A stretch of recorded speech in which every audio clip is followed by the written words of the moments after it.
Do you think I look like Tim Ferriss? Well, some people do. And here's why Tim Ferriss has had a massive impact on my life, and he can have on yours too. And not just Tim, but some other really inspiring humans who can help you change your life.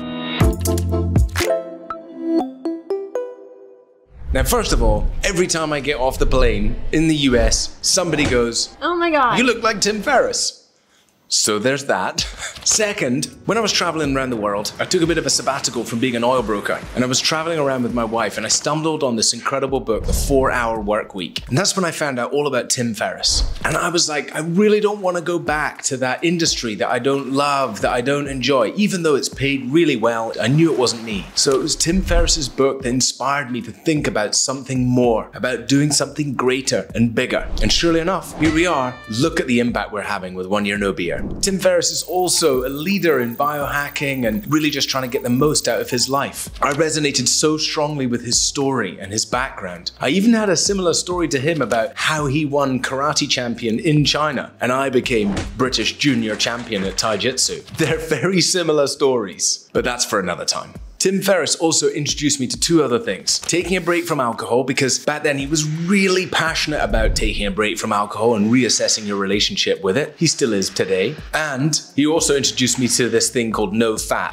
Google it. You'll find out what I'm talking about. At the very essence of everything that Tim Ferriss does, it's about mental clarity. It's about being on peak performance, optimal mental health. And I found that so inspiring. Things he talks about doing to increase mental clarity, like meditation, which has profoundly changed my life in every way you could imagine. Things like breath work, early morning routines, waking up. This is what promotes mental clarity and drives productivity and performance. On the flip side of focusing on mental clarity, he also limits the things that hold him back, that hurt him. And that's things like reducing alcohol or taking a break from alcohol. Tim Ferriss talks often about doing a month out of alcohol and run experiments on himself to see what kind of performance increases he could get. So to him, anything that was holding back performance, he wanted to challenge himself with that. And I found that really inspiring. I have a bit of a mantra. If you feel like you need something outside of yourself to perform, then I encourage you to remove it and see what happens. Because I bet you it's probably holding you back and you can perform even better. And yes, I'm even talking about caffeine and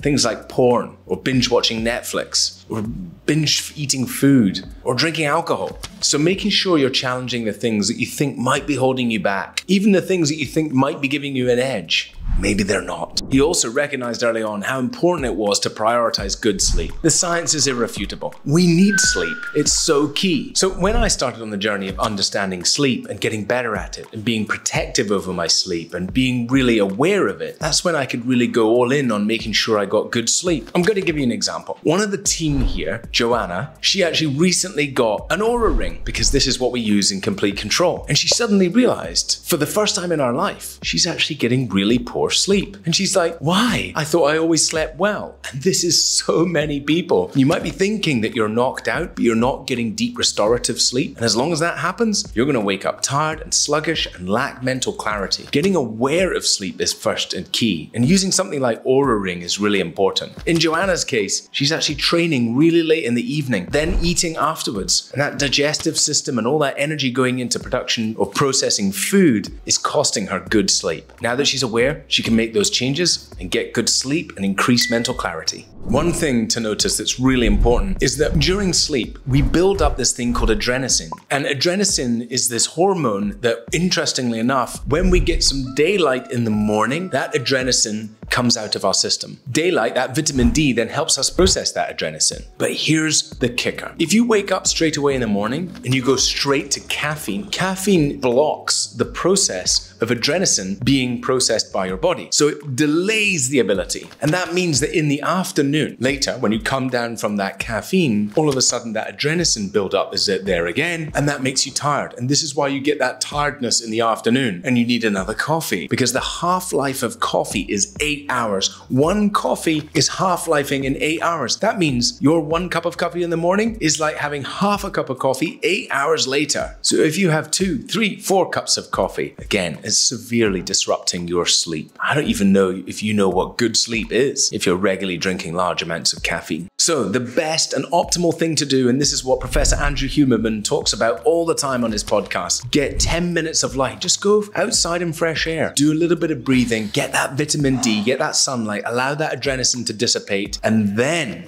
have your coffee in the day, and you won't get that fall in the afternoon. Simple, eh? But so powerful. And if you can, cut back that caffeine so you can sleep better. Make sure midday is the absolute cutoff, because even if you have a coffee at midday, at 8 p.m., you still have half a cup of coffee in your body. Knowing that one of the most important habits is sleep, this is actually when exercise comes in. But not late in the evening, sorry Joanna, exercise in the morning. All the studies have shown that when you exercise in the morning, what you do is some really powerful things. First of all, we're now shown in many studies that inside our muscles, it's almost like having a pharmacy of neurochemicals. Every time that we focus on stretching or breaking those muscle fibers, those chemicals, that pharmacy is released into our brain. Happy chemicals, feel good, repairing the brain, repairing your body. So a little bit of stretch work or a little bit of resistance and strength training in the morning will be hugely beneficial to you psychologically, for mental clarity, for energy, for all of those things. But more importantly, what we show is that when you exercise first thing in the morning, you actually stimulate your entire lymphatic system. And that means that you start processing the toxins in your body, you start releasing the chemicals out of your muscles, you kickstart the process of removing alcohol and repairing from it in the liver. Later on in the day, that means you are set up for a good night's sleep. The hard thing about the lymphatic system is it doesn't have a pump like the heart. It requires movement and movement of your body to really kickstart,